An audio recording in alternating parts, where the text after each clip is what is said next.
All right, welcome to the Viking Age podcast. I'm your host, Adam Patrick. I'm the editor for thevikingage.com, where we cover the Minnesota Vikings. As always, I'm joined here by my co-host, Chris Schad, who writes for us here at the Viking Age, as well as zone coverage and Bring Me the News and the Brookings Register.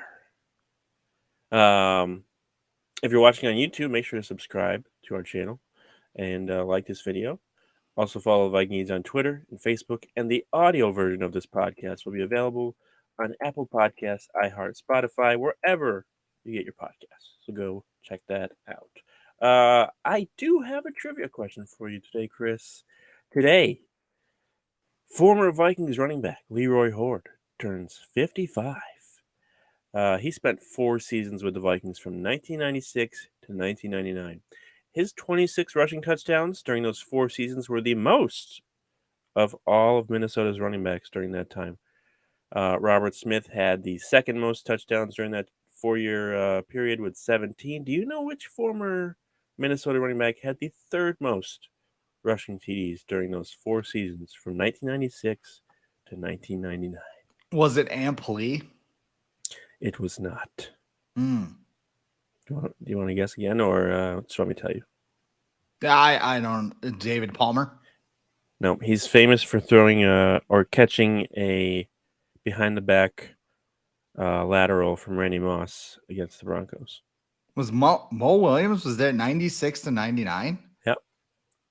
Really? Yeah, he was Okay. there for a while. Yeah, he had 3 rushing touchdowns from 96 to 99. I actually think Charles Evans had the third most of all players in terms of rushing touchdowns, but he was fullback, so I didn't. Mo Williams lasted a long time then. He did. Because, yeah, that play was what? 04, 05? I think I was in high school. 03 or 04. 03 sounds about right now Yeah. I think about it. But so that's at least 8, 9 seasons. Did he play anywhere else? I don't think he did.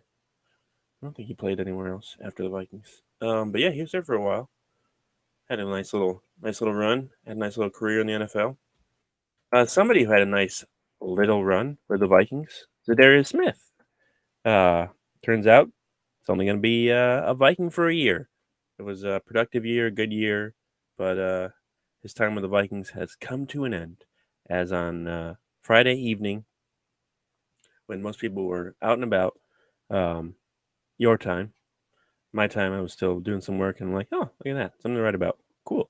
Za'Darius Smith has been traded to the Cleveland Browns. In the trade, the Vikings got 2 future 5th-round picks, one in 2024 and one in 2025, in exchange for Za'Darius Smith, a 2025 6th-round pick, and a 2025 7th-round pick.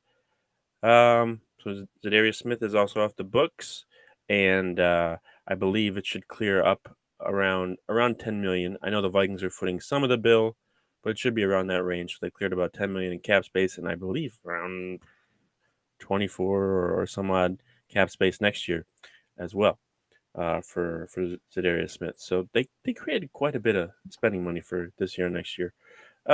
Chris, what's just your general reaction to this trade of Za'Darius Smith to the Browns?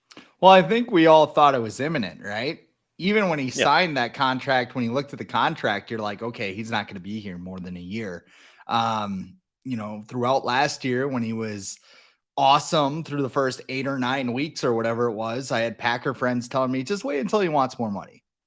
Just wait, because this basically played out in Green Bay, where he had 2 monster seasons. He wanted to get more money. The Packers didn't make him a team captain. They didn't give him more money. So he's like, oh yeah, my back hurts. So he got his back fixed and then played in a playoff game and got out of there. We still don't know what happened with Baltimore. And then he comes here. He's all smiley. He's happy and everything. He's a locker room leader. And then he wants more money. So that's where we are. And the Vikings were probably like, yeah, dude, we can't give you more money. Yeah, we don't have any money. We're like, Patrick, I got $3. Like, that was basically what wound up happening. So The terms of the trade were a little bit weird. When I first saw it, I'm just like, okay, you save $12.1 million in cap space, and you get 2 5th-round picks. Then it came out that the Vikings would be giving up 6th and 7th round selections. Then it came out that the Vikings are retaining salary, and you kind of look at all that stuff. And I know they signed Marcus Davenport, but it's almost like, why didn't this take so long to do? Like, I think why don't you just cut him? Right. And well, the problem with cutting him is that you have teams that have a lot of cap space, and one of those teams is in your division, the Chicago Bears. So if the Bears, Za'Darius was going to go to the team with the highest bidder. He doesn't, I mean, I think he cares about winning a championship, but he wants to make money. He wants to make bank at this point of his career. And the Chicago Bears came in with a big ass check and like, hey, you want to come?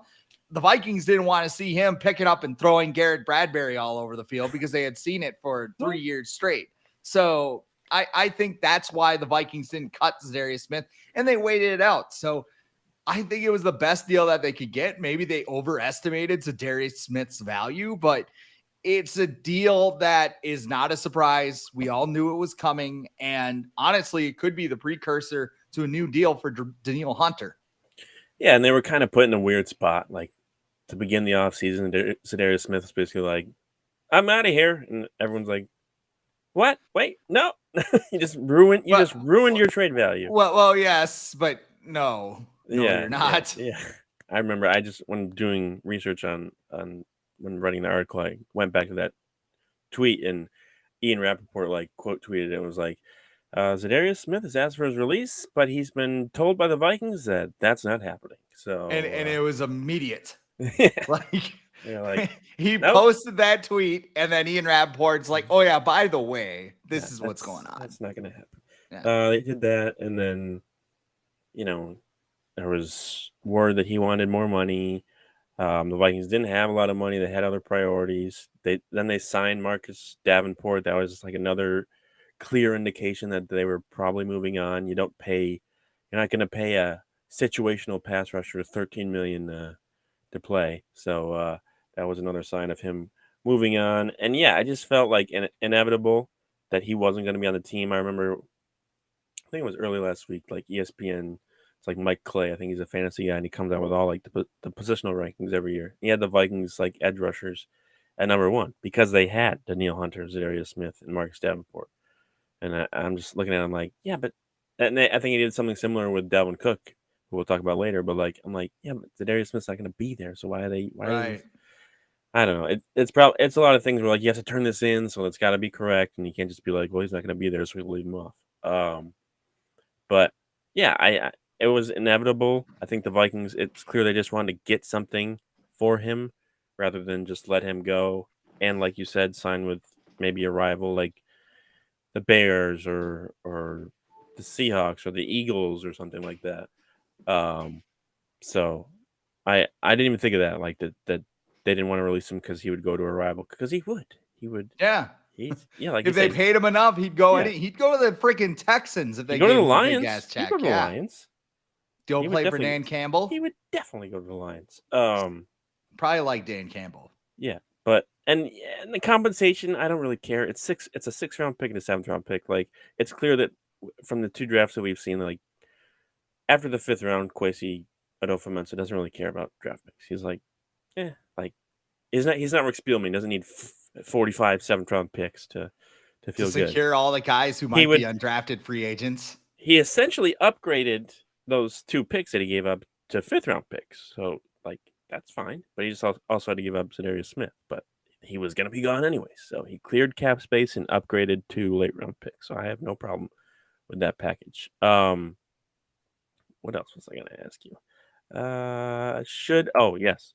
I wrote something about this today, so I just wanted to ask you, like, Za'Darius Smith's gone, so now you have Danielle Hunter, hopefully, Marcus Davenport, you got Patrick Jones II, DJ Wanham, some other, or who's the rookie they just got from Army? Andre Carter. The second. You could throw Ivan Pace in there, I guess. I don't know if he's more of an inside guy than an outside guy. I think he's more of a strict linebacker. He doesn't have the size to be on the edge. I was going to say, I think he's more of a special teamer, but we can use that too. But do you think the Vikings should maybe use some of the money they cleared up to sign a cheap veteran pass rusher? Like, it doesn't have to be. You don't have to go all out and sign like Leonard Floyd, who's out there, who was with Kevin O'Connell back in the day, who's probably like one of the top edge rushers left on the market. You don't have to go after that because he probably wants to be a starter. But like someone, like a Marcus Golden or a Melvin Ingram or whatever veteran still out there. I think who's the guy from the Ravens that I wrote about? He played for the Chiefs too. Oh, Justin Houston. He's still playing at a high level. He was a situational guy last year, and he had 9.5 sacks. He led the Ravens in sacks. So that's like those guys like that you can just pick up and add to your defense. Do you think the Vikings should maybe do something like that? You kind of want a little bit of depth, don't you? Like when you first said that, I thought you meant the Vikings were going to go after Leonard Floyd or Frank Clark. Along, I think they need more help along the defensive line than the linebacking core, to be honest with you. But which I could do too. Those guys are all kind of in the same spot that a lot of the guys they let go this offseason are in, where they're in their late 20s, pushing 30. They're making a lot of money, and they don't want to have those contracts on the books. Right. I don't know. I mean, the cap space basically allows the Vikings to sign their rookie class and re-sign Justin Jefferson and TJ Hawkinson to massive extensions. Although most of that money won't start until a couple years down the road, but they can bump up their salary at the beginning. You're not going to extend Kirk. You're not going to use that to extend Kirk Cousins. You could. You could. I don't know. No, not happening. Not happening. I think we know how it could happen. It's just unlikely to happen. Yeah. But everything they've done has indicated otherwise. I'll just say that. Moving on to the next topic is something that you texted me and you want to talk about. So it's about Dalvin Cook, who is also someone that most of us have assumed not going to be here because they brought back Alexander Madison. They have Ty Chandler. They drafted a running back. They haven't. I don't think Dalvin Cook's been anywhere near the team this offseason. He's been on kind of his own.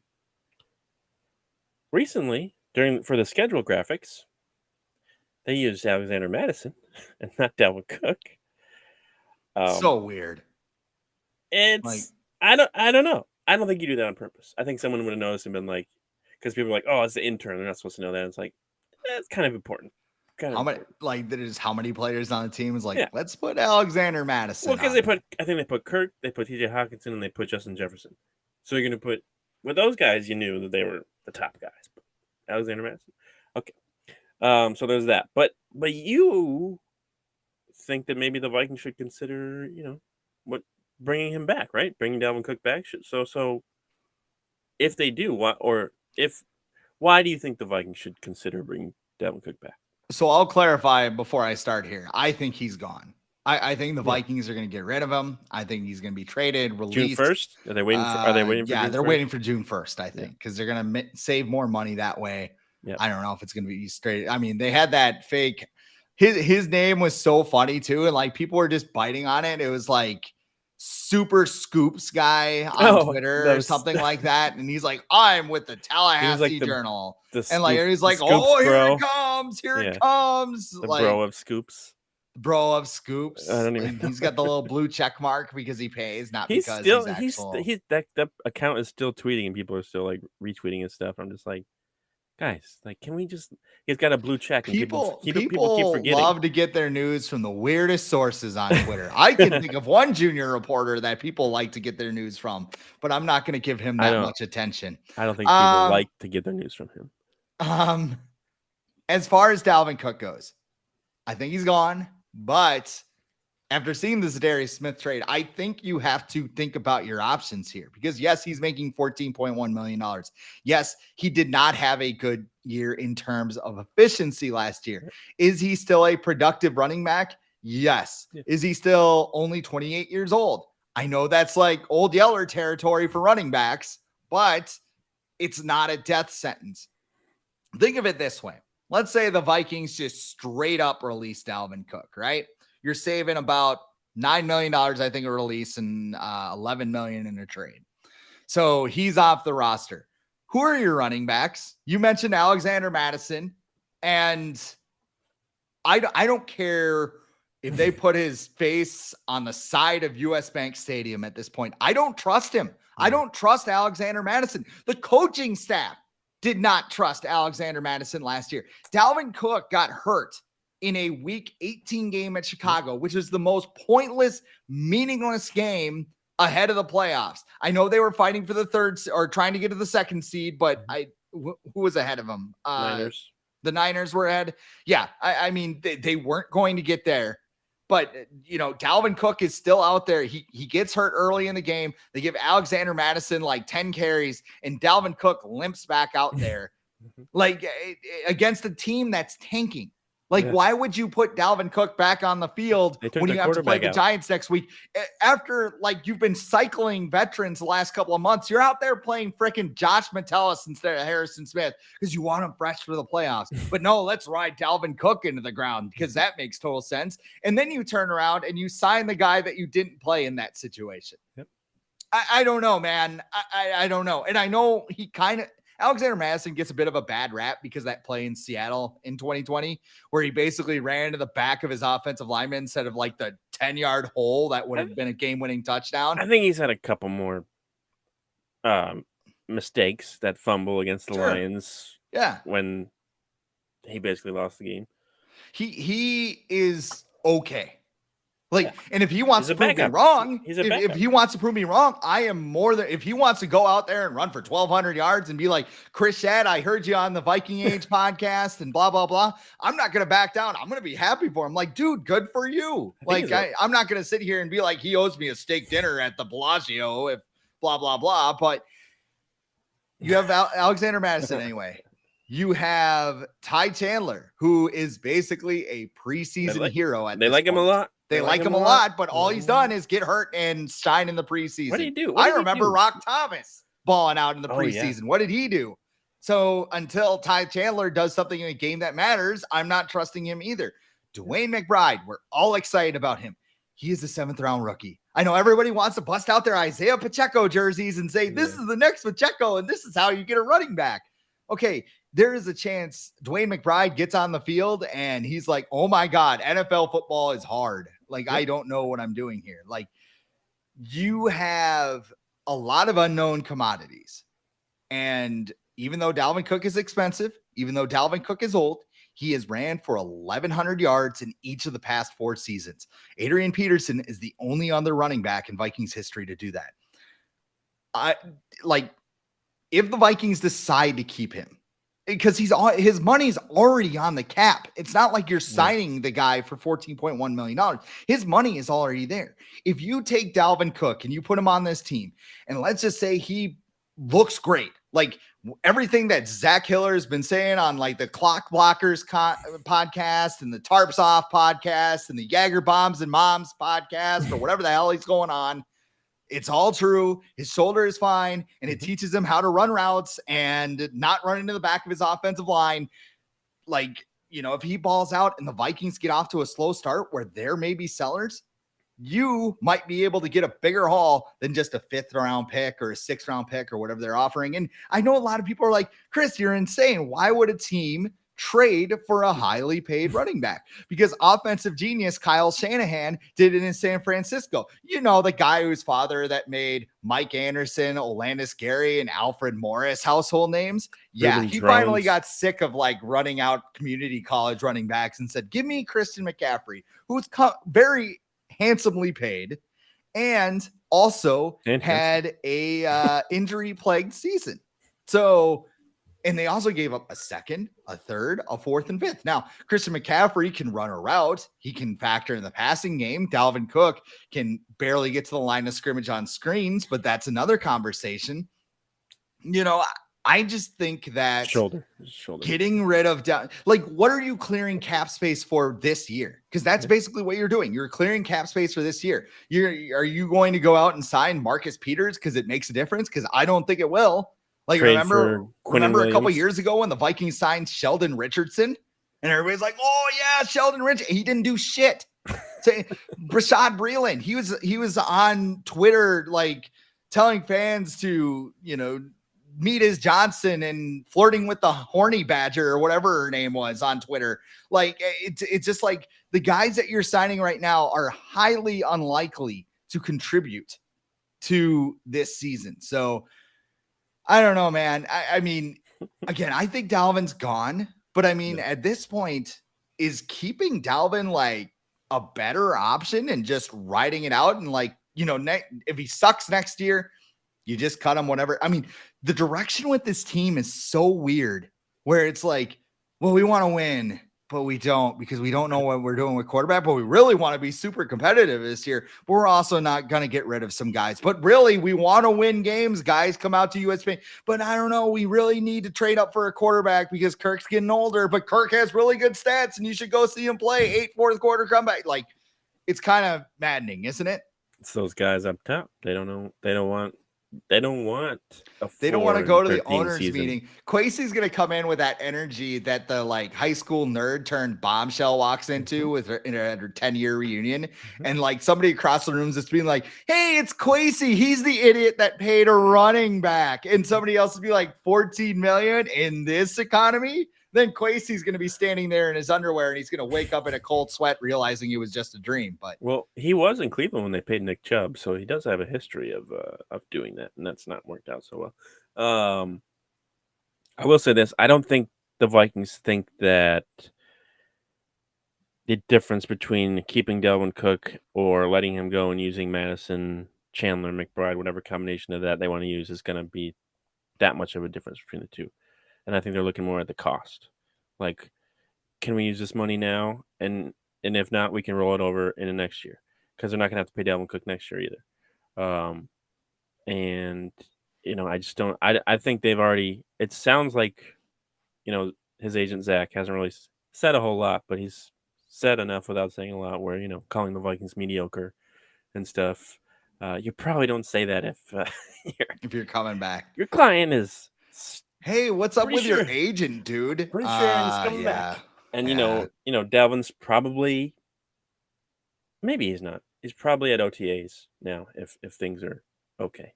I saw DeAndre Hopkins is at Cardinals OTAs, and that's weird because everyone thinks he's gone too. Because I think if you get hurt off site, like if Dalvin Cook were to get hurt at his own training facility or whatever, it's not covered. It's not covered by the Vikings. Yeah. So he'd be better off training with the Vikings. Didn't the Vikings have a player get in that, or maybe it's not? Maybe I'm thinking of a different team, but somebody had that happen. Was it like Terrell Suggs? Didn't he get hurt playing basketball?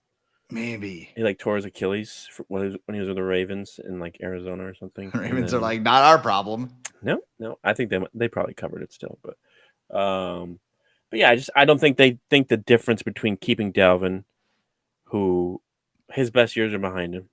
His agent's not going to say that, but they are. But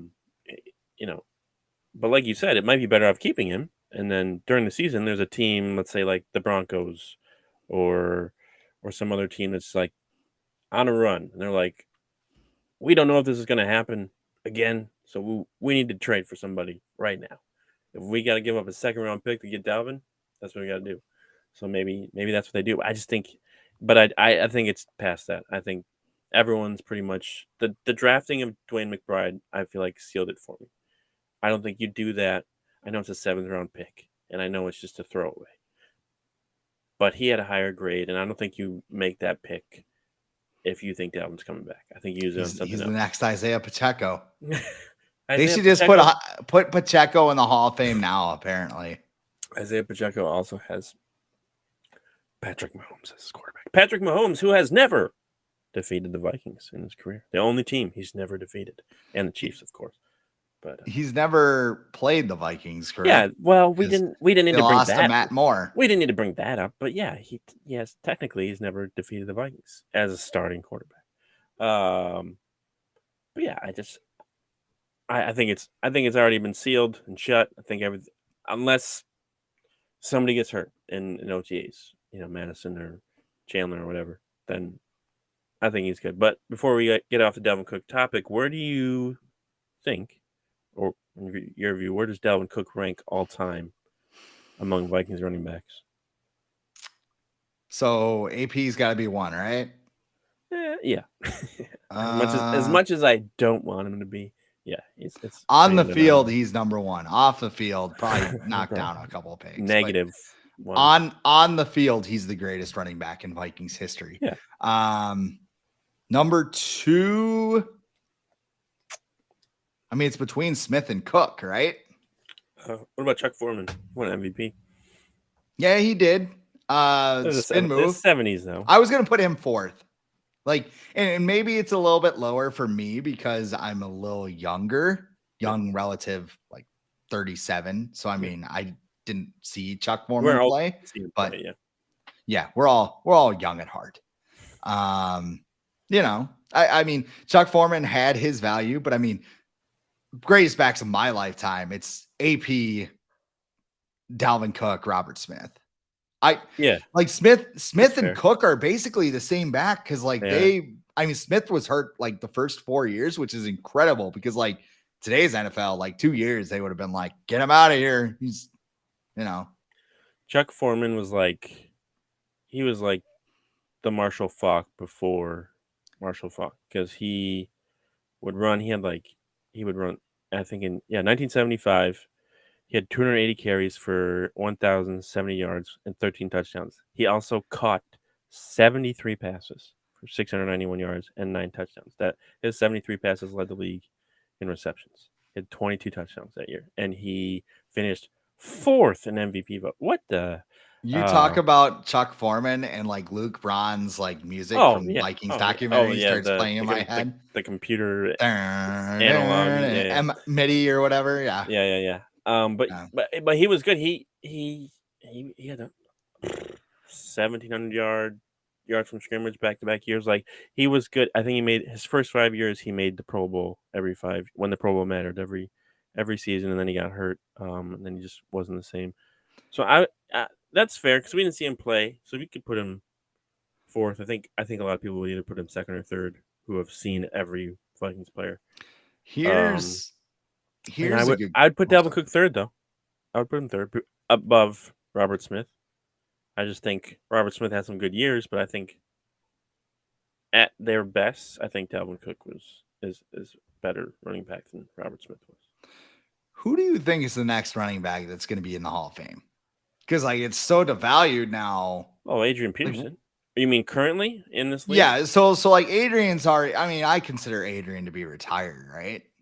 Like he's not technically. Yeah. Was it? He was supposed to like drop some like announcements in April, and like now it's not. He'll wait for June or something. When no one's talking about anything. He'll ride in on a camel and be like, "I'm retired." So like of the players now, and we can include this year's rookie class. Who is the player that's going to go into the Hall of Fame? Because I think you have to be so Derrick Henry. Yeah. I think if Henry has another good year or two, he rushed for 2,000 yards. I'm telling you though, like these guys are going to be like, well, he's a running like PFF guys are going to be. I'm not slamming PFF. I'm just saying it is just kind of funny because PFF, they're so like running backs don't matter that it's like almost like satire at this point. I think if you're we put the receiving grades above the rushing grades for running backs. I think if you're running back, you have a bigger advantage for the Hall of Fame because those voters are usually the older writers and things who vote for those. So they would appreciate a running back more than maybe some of the newer guys would. But Derrick Henry for sure. Not me. I saw somebody not first ballot, but he would get in there. I saw somebody today saying Bijan's a terrible pick, even if he makes the Hall of Fame. I think because they took him at 8. I think fantasy wise, people are saying that because just Arthur Smith is just not a good coach. No, but yeah, I don't think it's a terrible pick. You get good.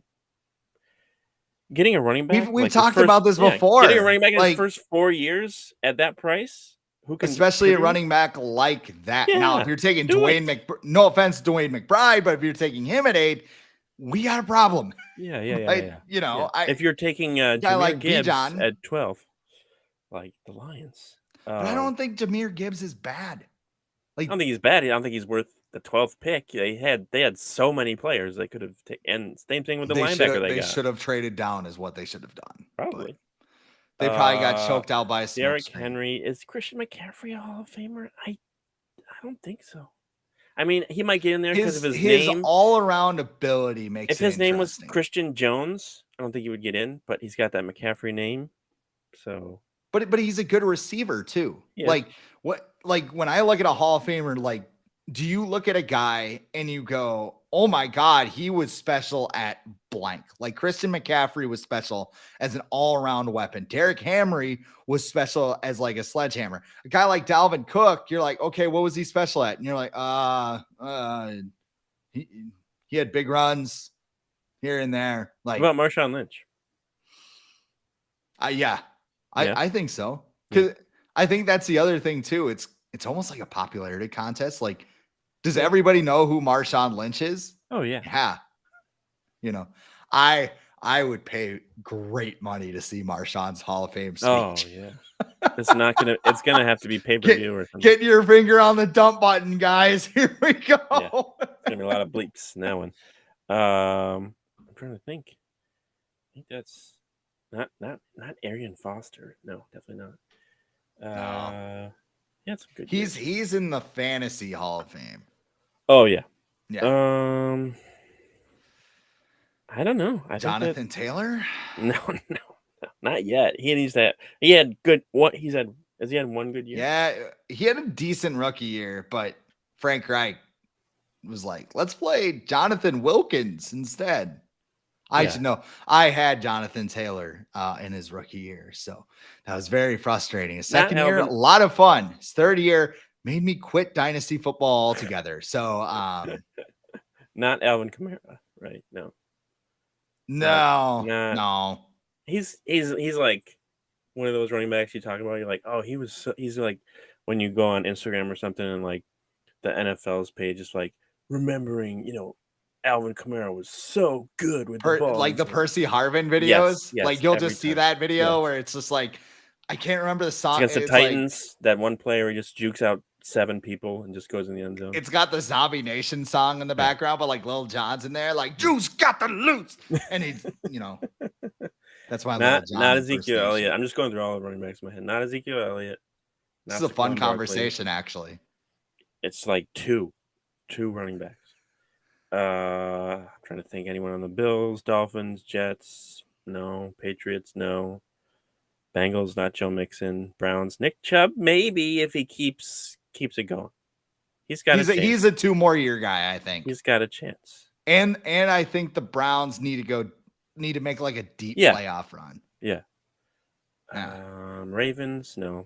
Lamar Jackson, but he's not a running back. Well, I mean, according to Bill Polian, he is, but who else in that division? Steelers. No. Broncos, no. Raiders, Josh Jacobs, no. Chargers, Eckler. It's kind of weird, but no. He got off to a slow start. Yeah. So I think you need to like get right out of the gate and like just 1,000-yard season. Jamal Charles. I've seen a lot of Chiefs fans be like Jamal Charles should be in there because he had a couple good years, but he got hurt a lot. Towards ACL like 3 times. Fantasy Hall of Fame. You also missed Le'Veon Bell, by the way, but but no. He's another he messed his own career up. He could have been in there, but that full year smoking weed and eating McDonald's really screwed him over. He wanted more money. Life's a gamble, yo. Speaking of McDonald's, what's the dude from the Packers? Aaron Jones? Who used to kill the Vikings? Big guy. Eddie Lacy. No, that was vodka and chicken nuggets. Okay. He was on that his words, not mine. He called it the China food diet. Okay. So all right. Yeah. General Tso's good stuff. Good stuff. Oh, here's a fun one. Todd Gurley.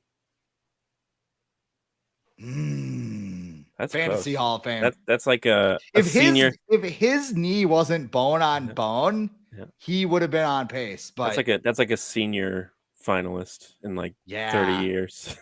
he'll be the guy that like gets added in like the year 2063 and they're just like, this is Todd Gurley. He had a monster season. Like you look back now, it's like This is Billy Bob Jet Wilson. He played for the Cowboys in 1964. Yeah. And no idea. knows No who idea. he is. He was a long snapper. Why are we bringing the long snappers in the Hall of Fame? He also was a kicker. Let's see. Bucks, no. Falcons, no. Panthers, McCaffrey. Saints, no. We talked about Kamara. I think that's it. I think Rams, Seahawks, Cardinals, Niners. Like 3 guys. Yeah. With maybes. Wild, isn't it? 3 guys with maybes. You go back to like the mid 90s, it's like 20 guys. And it's hilarious too, and like compared to fantasy football, where it's like people are like fighting each other for running backs. Yeah. Like I blew all my fab on Alexander Madison because he was starting one week. You know what? I've never picked a running back first. I've always picked a quarterback. I've always been because guys like Tom Brady. Do you play super flex though? I just regular standard flex. So you play one slot and you take a quarterback in the first round. I play two running backs, I think. Okay. And then well, if it's like Mahomes or Lamar Jackson or this year I guess it would be Jalen Hurts. Yeah, I'm taking that, and it works out because usually my team's good at the end. But you can get like a badass wide receiver, wait 2 or 3 rounds, and then, or you could just be like me, who when you try to do the whole streaming thing, you just start the wrong one. Like, oh, who would have known? The running backs? No, quarterbacks. Like, who would have known Ryan Fitzpatrick would have had a clunker? Sam Darnold was playing the league's worst pass defense and he sucked. I need reliability for quarterback in fantasy. Like, I need to know this guy's going to get 20 points every week at least. The way I function is the more reliable, the better. If you're a high variance player, I'm probably just going to drop you. I don't care about defense. Like, I'll switch my defense every week. I don't care about that. I don't care about tight ends. That is why I love guillotine leagues. No, this is not a paid endorsement, but if my team sucks, I'm just done with it in 2 weeks. Yeah. And I'm like, all right, well, I'm out $50. But all right. Final topic for today. I wanted to go over this because I just thought it was super hilarious.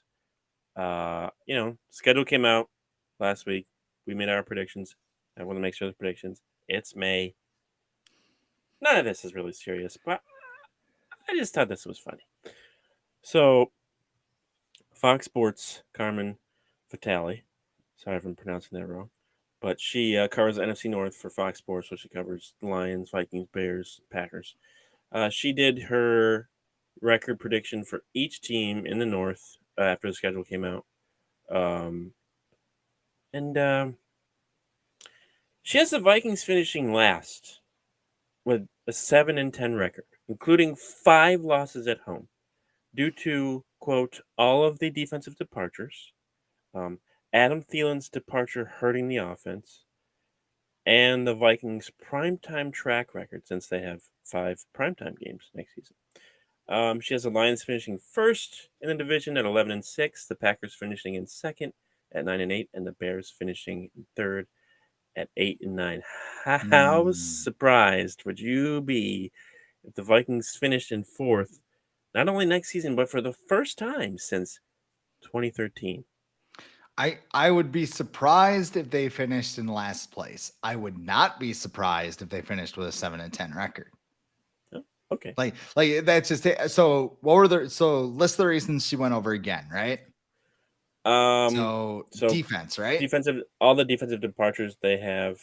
She elaborated more. I can get the full quote if you want it. No, I was just kidding. So because I don't want to be like, she said this, but she didn't really say it. But no. And I'm agreeing. So like you and I went through the schedule on Thursday, and we both had 11 wins, right? Yeah. But I mean, we all know, like with Kirk, you either have a 6-loss season or you can have like the ceiling is like 9 or 10 loss, or the floor is like 9 or 10. The ball bounced a lot their way last year. We all know that. And you look at the defense. The Vikings got worse with the Za'Darius Smith trade, whether anybody wants to admit or not. I saw some people being like, don't let the door hit you on the way out. Okay.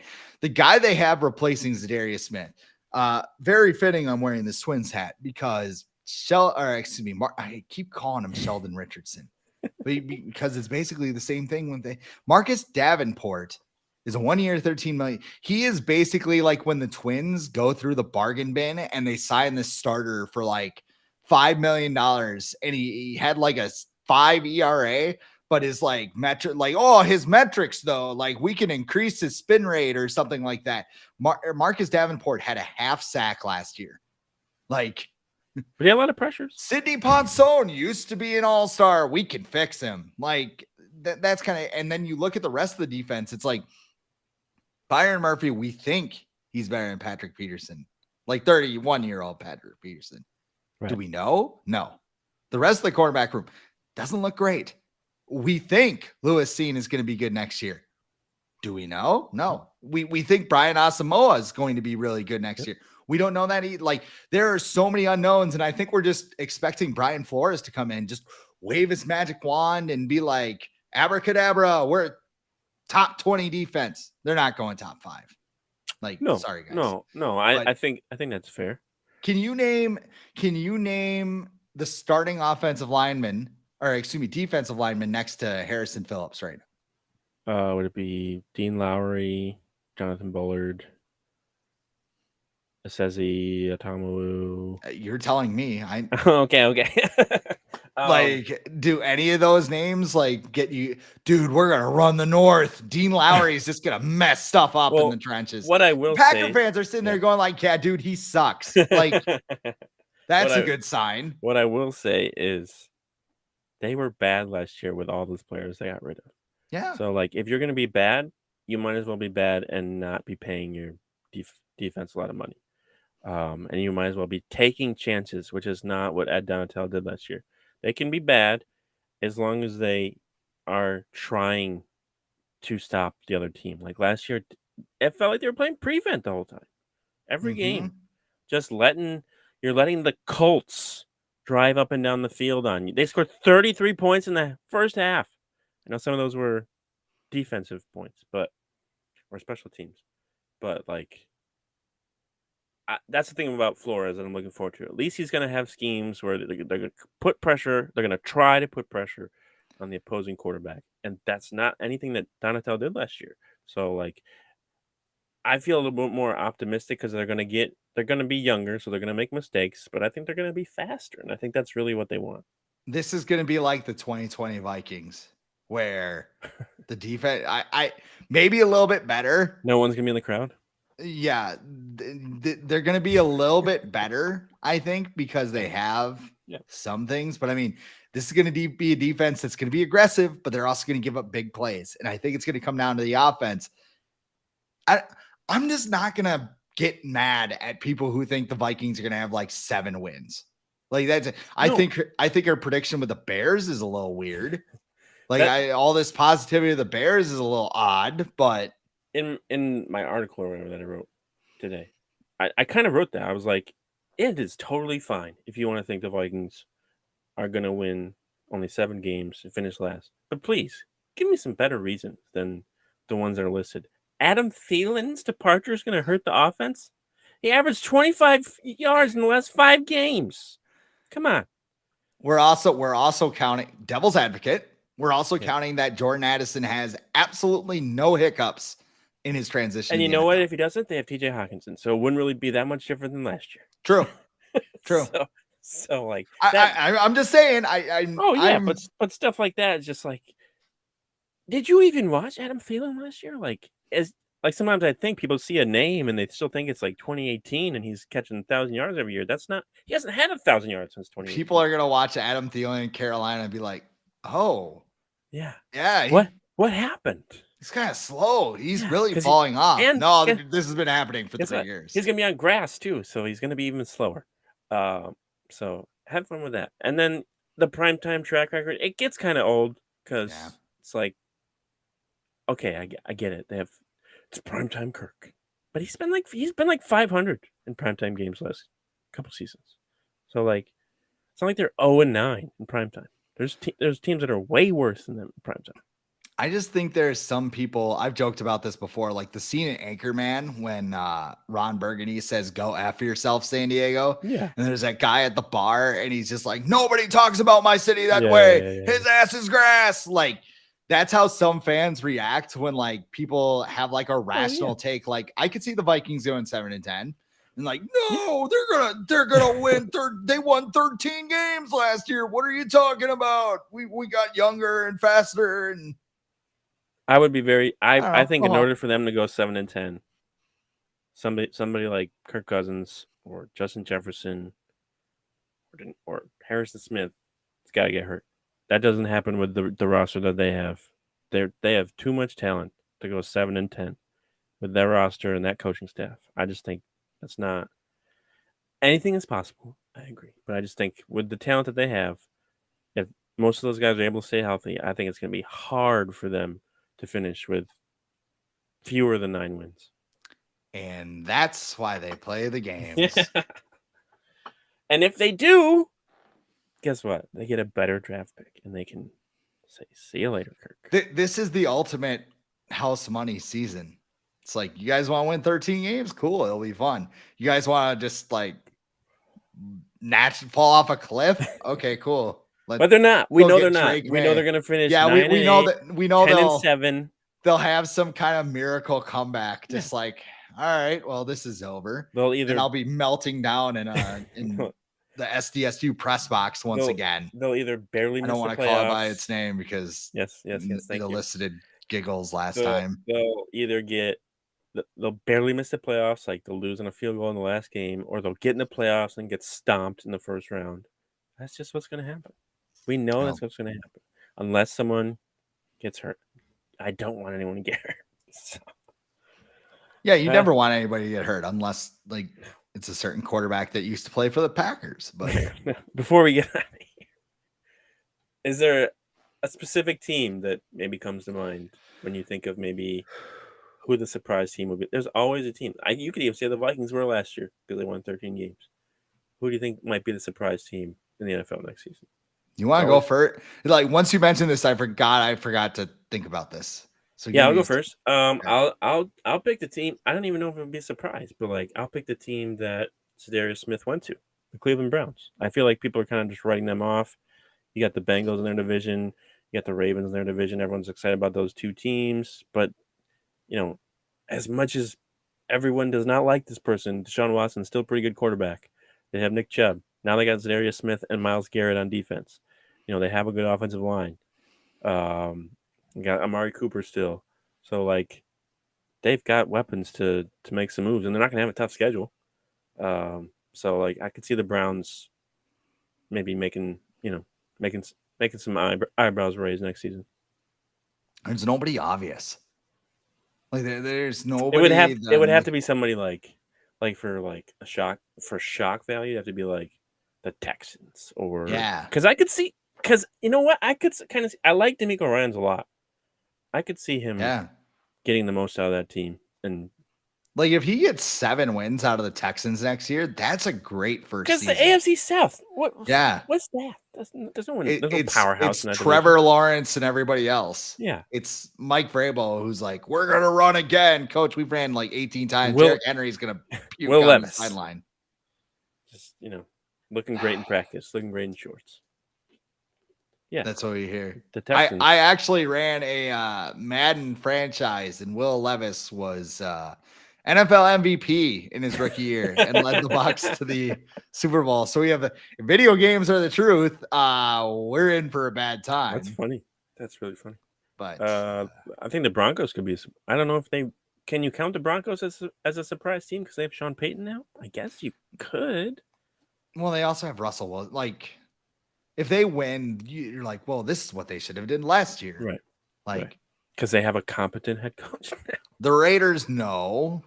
Because maybe I'd just be surprised because, like, I think Garoppolo and Devontae Adams, like, that's still pretty good.